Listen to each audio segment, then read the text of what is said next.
Will, you know, too much information, can't handle this, too much to process. Or you might, I don't know, in mid-conversation, like a YouTube video, just kind of freeze for a second while you process. But it doesn't happen, does it? You never get that, because your brain is incredibly efficient at solving problems in real time. And it does that by actually skating along the surface, often, of what you see and what you perceive. And it does that quite simply by, not quite simply, massively complicated way, by creating a bunch of rules that you follow, and these constrain your thinking. This is what we can do, what we can't do, a big fat rule book that constrains your thinking. Likewise, you have a whole bunch of patterns. You match patterns against the world. So through the course of your life today, you've acquired memories and experiences. You know what gravity does. You know, if you see a red stoplight in a car in front of you, you put your foot on the brake. You have millions of these patterns. And when you wake up in the morning, you don't have to understand the world afresh. You refer to the patterns you already have. This is kind of your human operating system 2016 in a way. This is how we work. But those patterns are backward looking. You've got the yesterday, the day before, most of your life. We take these rules and these patterns, we kind of go up a level, you get beliefs, yeah? Beliefs and values, or even self-limiting beliefs. And again, these constrain your ability to be more creative. You then apply judgment to those, you categorize things, you maybe stereotype them, you have an inner critic which will tell you some things won't work from the get-go. And the result of this is that when you come to solve a problem, you know, you're looking at your options.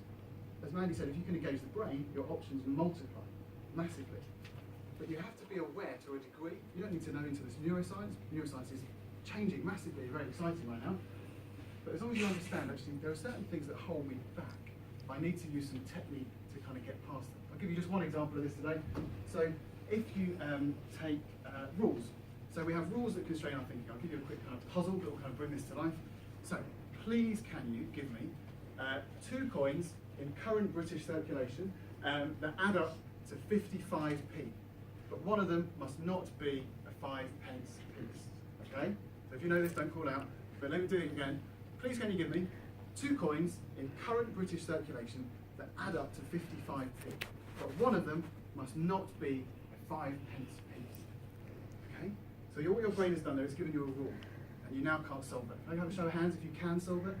1. Okay. You're sorry, you were there on the presentation on Monday then. How hard it is. So what's going on here? What have I done? I know it's a bit Darren Brown, but I've given you a misdirection. But your brain has got a rule that has stopped you solving a dead easy problem. So let me say it again, and you're here suddenly. Please give me 2 coins in current British circulation that add up to 55p. But one of them must not be a 5p piece. So the other one can. Oh. It's a 50 and a 5. It's that easy. Because I slightly misdirected you, what you heard was, he said no 5p's. You can't solve it for 5p's. 1, 3. Yeah? You get totally locked in by a rule. But when